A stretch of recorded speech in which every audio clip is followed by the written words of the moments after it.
welcome back again to another video. If you are new in this channel, this is Queen Sharon Entertainment and home of freedom fighters.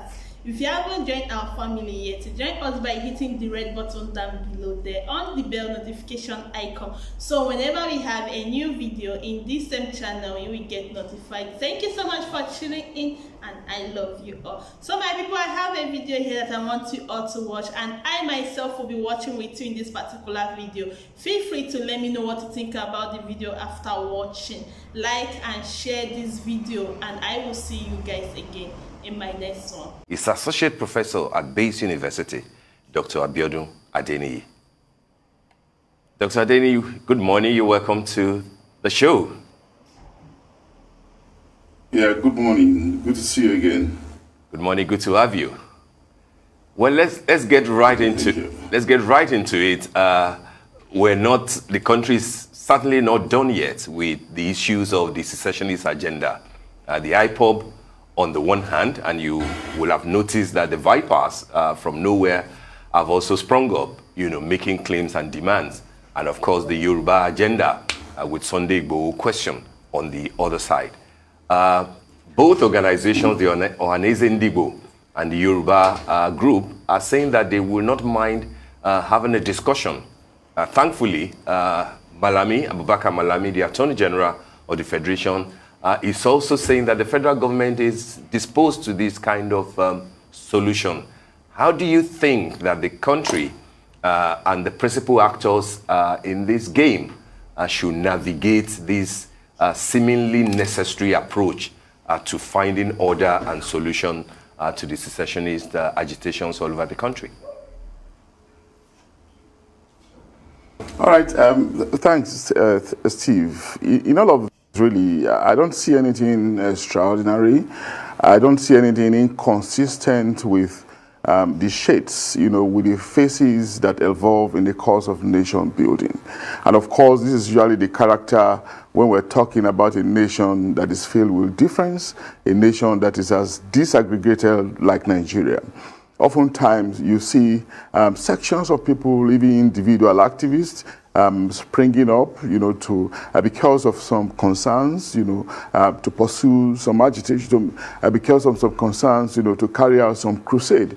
It's something that happens in a conflation of ethnicity like our own. So it's nothing really extraordinary, and that's why we've always made the argument that the best solution most of the time is about dialogue, it's about peace building, about consensus building. And of course it comes, when there's an understanding that we're not naturally or even organically the same, but the way out of it is to find common grounds, so that we can move forward. And of course, in modern times, we have seen how the state is no longer the sole monopoly of arms, and ammunition. We have seen how arms and ammunition, massive in the hands of non-state actors. It is not just peculiar to Nigeria. It is not just peculiar to Africa. We also see it in even more so-called civilized climes as well. They come out in different shapes, to ventilate or even to pursue their causes, as the case could be. So against that background, therefore, it is always better to look for a way out, through peace, to avoid destruction in a situation where destruction as a weapon, as a means of agitation, will set systems and societies back, because after destruction, of course, you have to come back again to the round table, to bring about peace, to negotiate the way forward. So the beginning point should actually be discussion, should actually be dialogue. But it appears in the first instance that we've lost the sense of being dialogic, and that's why we talk in the realm of force. Boko Haram has held us for the past 12 years or so. And of course, while the military is pounding them, in the kinetic means, they're also looking for avenues, non-kinetic means, to resolve the crisis. So it just tells us how potent, the non-kinetic can be, how potent dialogue can be. So it's a good way forward, coming from the agitators, welcoming dialogue, welcoming discussion, and it's also even more welcoming that the Attorney General is in sync, with these suggestions. So, with the way forward now is to discuss maybe the method. How do we go about this? Considering the fact that it's a very noble, graceful, and righteous way to go. Dialogue, that is.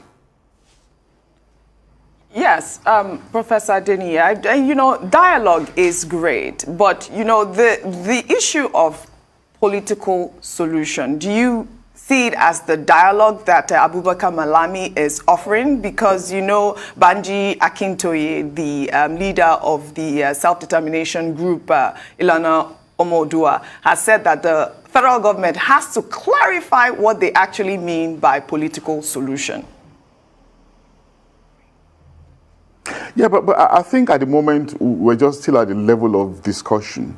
When the process advances, I see the discussion moving beyond the office of the Attorney General, because it's just an individual and it represents a section of the legal or the social sector, which is the legal framework. Other sectors will come in and expand the realm of understanding, the range, of ideas that we're going to be bringing in. So political solution largely, it simply means that instead of going to war, instead of crisis, instead of discussion, let's deploy wisdom. Let's discuss. Let's talk about these things. Let's get into a process of give and take. What can you give? What can I take? How do we resolve these in a dialectics of within the dialectics of give and take, and that's the point we've always been making. We have also advanced the argument that in politicking, in allocating state offices, politicians are very smart, but when it comes to questions around governance, around bringing about peace, around fostering consensus, we get into the business of governmentality, sitting at a supposed strong pedestal, and we think that force is always the solution, forgetting the fact that agitators sometimes feel a sense of ventilation, and in ventilating sometimes they might go overboard in the sense in which the state will want to look at it. But it's a natural process, it's a natural process, it's a psychological process that can be resolved. There's a higher level of understanding, a higher level of grace, which the government, can alone, show. And of course, the Attorney General has spoken in that direction.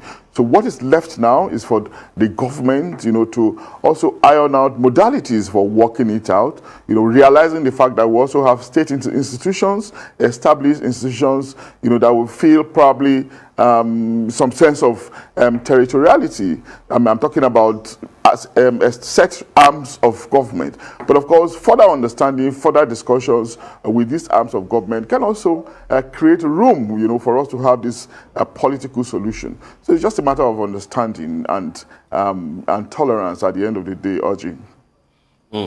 Understood, Dr. Adeni. But how much of impact do you think that this sort of thinking and approach will have on the ongoing trial of Nnamdi Kanu, for example, and of course the trial that is going on as far as Sunday Igboho is concerned in Cotonou, given that he's also a kind of a wanted man here. So if the thinking appears to be reconciliatory and is accepting the fact that we can dialogue, how much of impact do you think it will have on the court cases that we are dealing with already?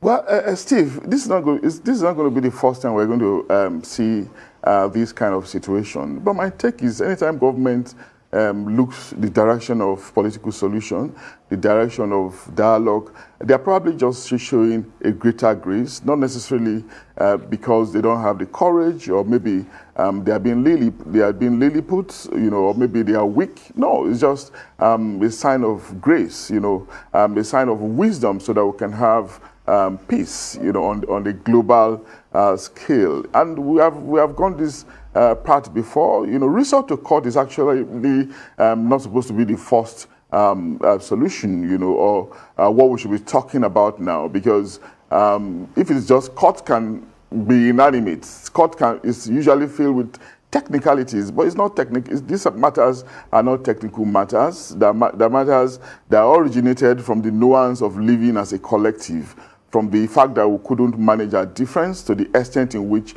there will be harmony. So court is probably a state process that should be followed because the statutes define it, because it's a logical process when you apprehend somebody who is perceived to be disturbing the peace of the system.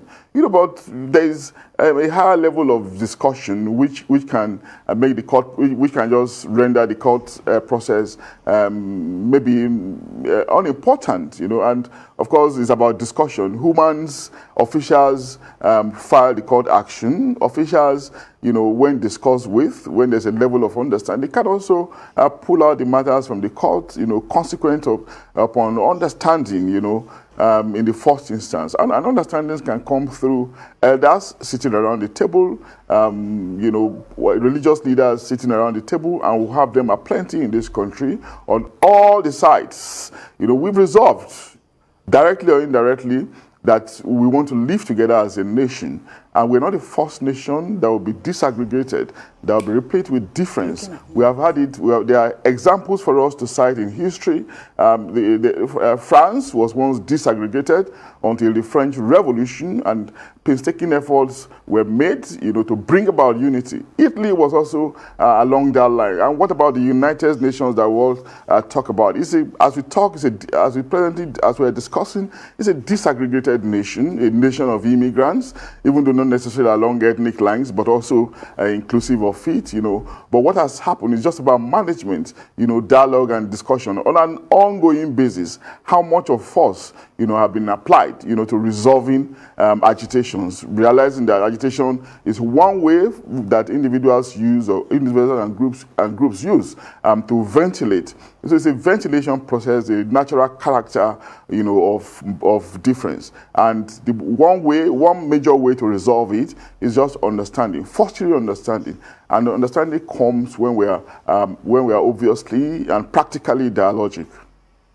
All right.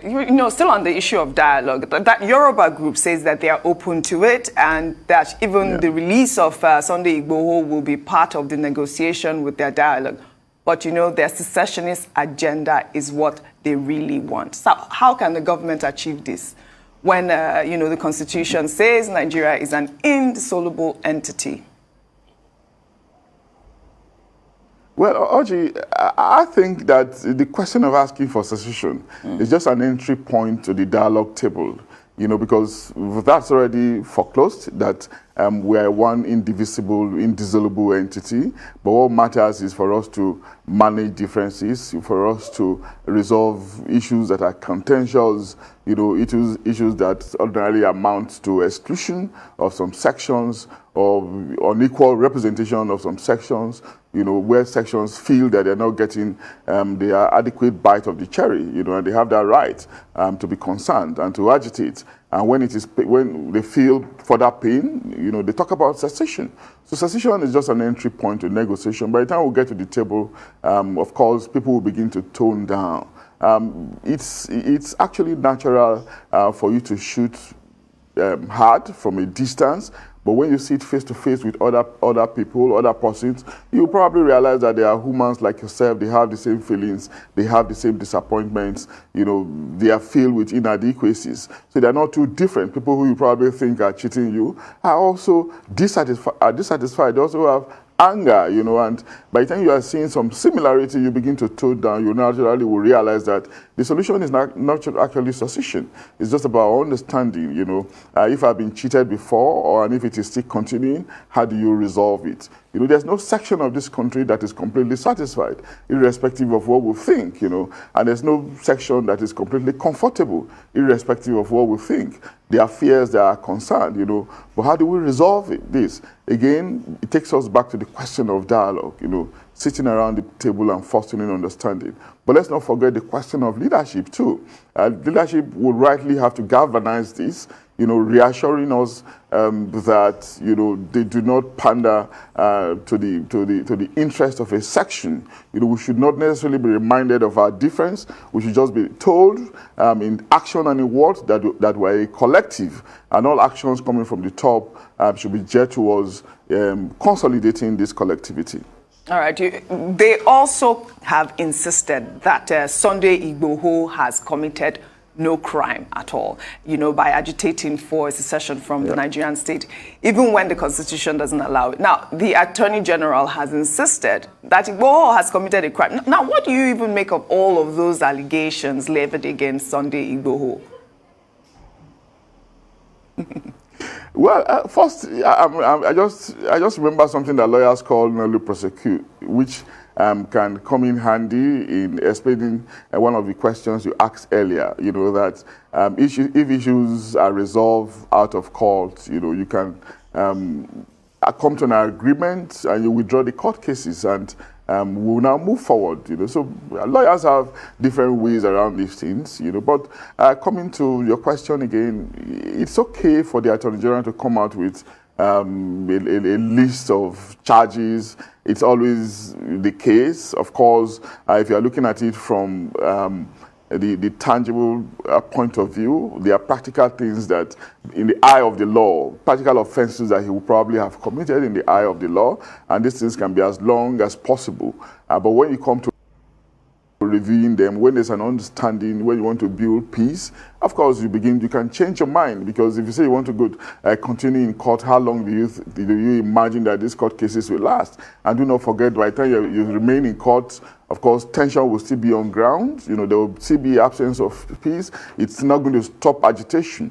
Let's look at it. For instance, Nnamdi has been apprehended. Sunday Igboho is on the run, and the state is looking after them. Has it brought about peace? It hasn't. It doesn't deter other sections of agitators. We're still having destructions on the ground of ventilation here and there. We're still having protests. These things are not solutions, and that's the point we're making.